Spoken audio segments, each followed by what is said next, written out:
할렐루야, 은혜성산교회 김한기 목사입니다.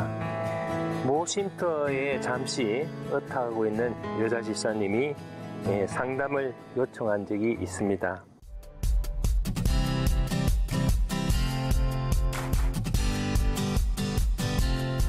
초췌한 모습을 찾아온 그녀는 불안한 마음으로 남편이 지금 제가 어디 있는지 잘 모릅니다. 풍문에 들으니까 저를 찾으려고 여기저기 수소문하고 다닌다고 합니다 하면서 긴 한숨을 내쉬었습니다.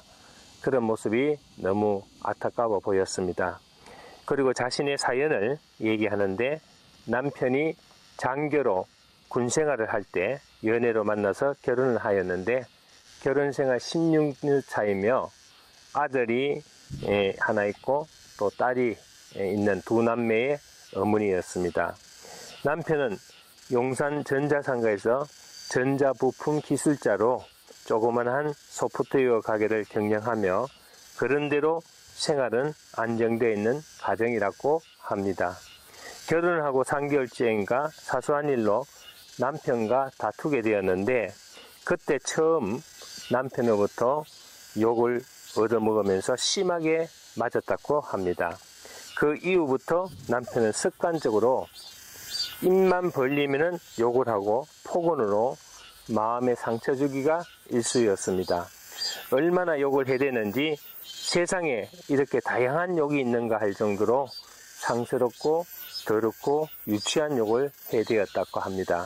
순수히 할 수 있는 이야기도 욕으로부터 시작해서 욕으로 끝나고 혈기와 분노로 자신을 학대하는 것에 대하여 한번 반발했다가 엄청난 폭력에 두려움까지 생겨 이제는 소가리병으로 인한 우울증까지 생겼다고 합니다. 이제는 그 도가 지나쳐서 무엇이든지 자기가 한번 정해놓은 법대로 주장하면서 자기 멋대로 세운 그 법에 따르기를 원했습니다. 한 번은 제가 교회를 간다고 하니까 몇 시에 올 거야 하길래 2시까지 오겠다고 하였더니 안 돼, 늦어도 1시까지는 와야 된다는 것입니다.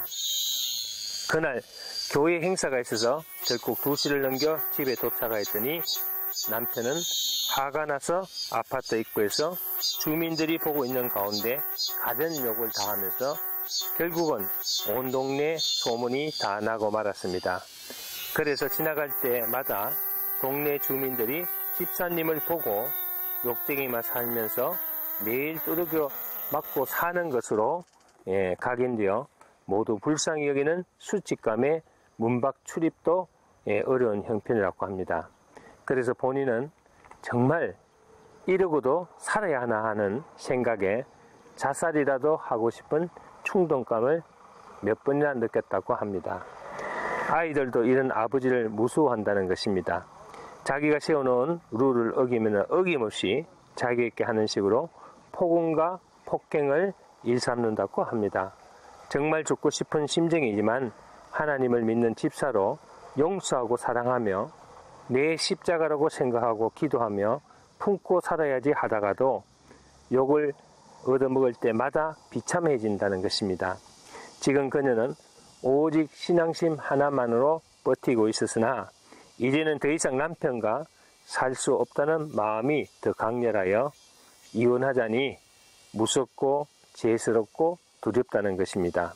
또 한편은 생각해보면 때로는 그런 남편이 불쌍하다는 생각도 들고 하여튼 마음과 생각이 아주 복잡하다는 내용이었습니다.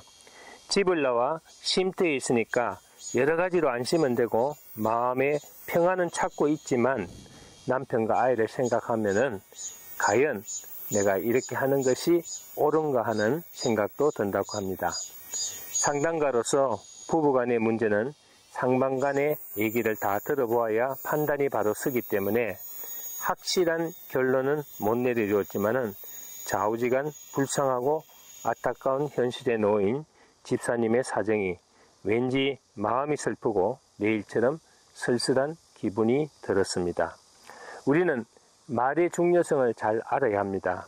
오늘 본문은 우리가 어떻게 말을 해야 되는지, 왜 말조심을 해야 하는지를 가르쳐 주고 있습니다.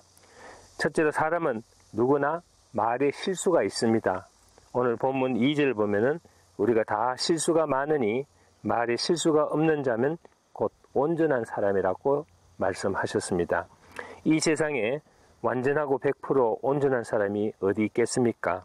그러나 실수를 계속 방치해서는 안 되고 변화받아 예수님과 같은 인격적인 사람이 되어야 행복한 삶이 보장됩니다. 두 번째는 혀는 불과 같았고 성경은 말하고 있습니다. 5절에는 혀는 작은 지체라고 했습니다. 6절을 보면 혀는 곧 불이요 불의의 세계라. 혀는 우리 지체 중에서 온몸을 더럽히고 생의 바퀴를 불사르나니 그 사르는 것이 지옥불에서 나느니라. 아멘.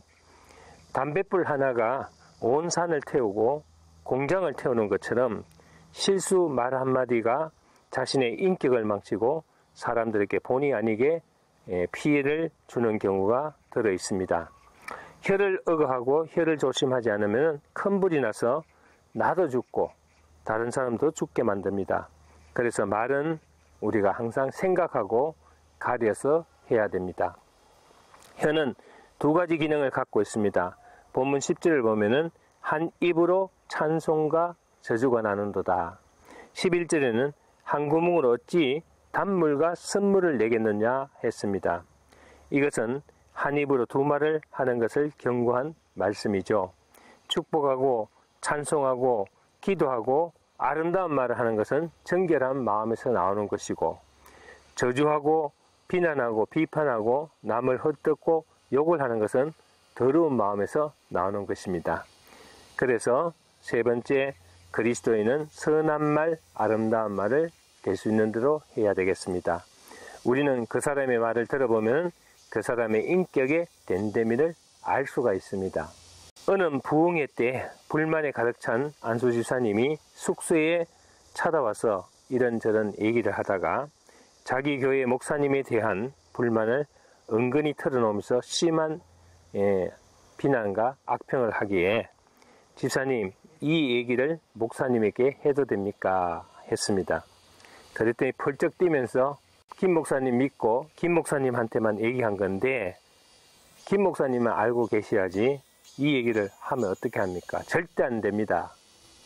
저는 집사님 절대 하면 안 되는 말을 왜 하십니까? 했더니 무안해서 얼른 나가버렸습니다. 네, 그렇습니다. 누구를 비방하거나 헐뜯는 말은 될 수 있으면 안 하는 것이 좋습니다.